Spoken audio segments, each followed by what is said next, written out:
Hey, how's your day? My name is Renmei.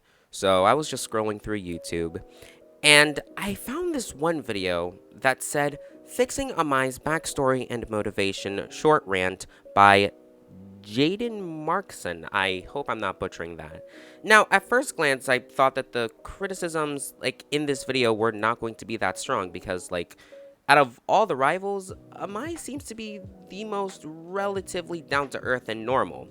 I then watched the video, and they make some points that I agree with, but then again, I feel as if they kind of overlook some stuff. So, yeah, we're just gonna commentate it. I'm not good at these intros. Amai is the second rival in Yandere Simulator that I wanted to talk about. I know she isn't in the game yet, but after reading her personality section on the wiki page, I had some thoughts and ideas about how her story could be fixed, so here we are. Her character is a basic example of a perfect anime waifu that would do anything for an average protagonist. She's perfect in cooking and wants to get through senpai with those skills. So basically nothing's unique about her, she's just there to be emotional support for senpai. Well, you're not necessarily wrong, but the rivals are just kinda rough drafts. Okay, so I have her character description loaded up on the character bio, and well, the first paragraph is just her and her cooking skills.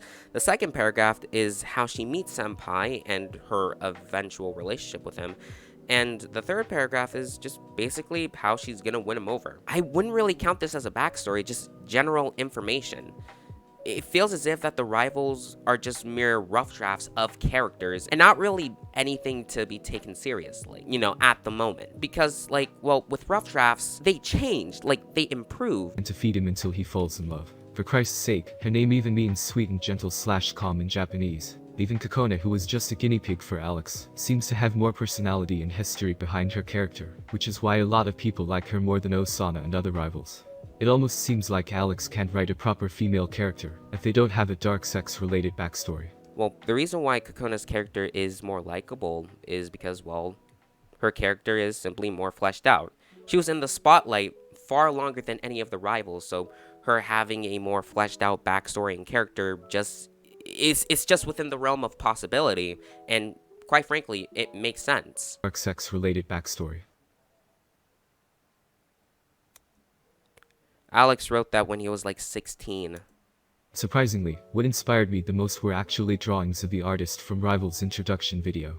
I know he draws every rival thicker than they actually are, but in Amai's case, it looked really suiting for her. I thought that she could have a backstory of compulsive eating, as she has parents who hold a bakery. That actually sounds like a cool idea. I always kind of like the headcanon of Amai being just, I don't know, slightly chubby. It's the girl's surrounded by sweets, so of course it makes sense. Their lack of strictness, mixed with pressure from school and responsibilities, are what could have led her to that lifestyle. High school was 2 years away, and she figured that she needs to change something about herself, and to not wallow in misery. She decided to transform her love for food into a hobby to distract herself from overeating. She learned from her old family recipes, and focused more on baking / cooking. She still ate the food in process of making, but at this point she was happy with sharing it just as much. When she finally got into Academy High, she decided to become part of Cooking Club, and became its president in her second year, as previous club president graduated that year.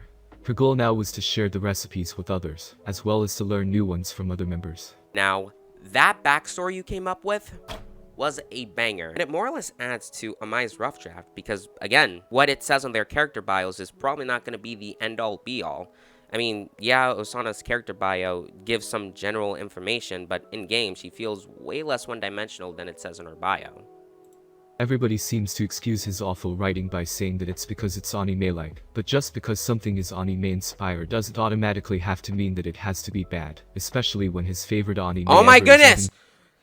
My laptop does not need cleaning! which actually has well fleshed out and developed characters. All I can say for now is, if you're creating a story, take inspirations from works like that, and make characters that feel like humans, not only characters.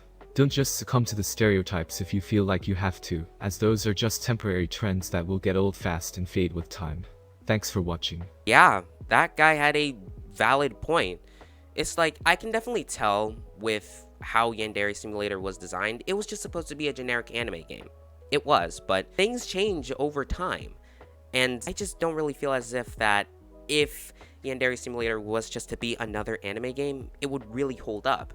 So I do in fact agree with this guy saying that, yeah, some originality and some deviation from generic character tropes is in fact in order. It's like, Yondev probably really loves his, character tropes. He probably really does, but, some deviation, could go a long way. With enough time and thoughtfulness, I truly feel as if that the rivals could be really good characters. Well, that's basically all I really wanted to say. I didn't really have a script for this video, so if my thoughts seemed all over the place, then I'm sorry. It's just that I kind of wanted this video to feel more authentic, but yeah, go subscribe to Jaden Markson. Yeah, positivity and all that. Thanks forever. Love ya.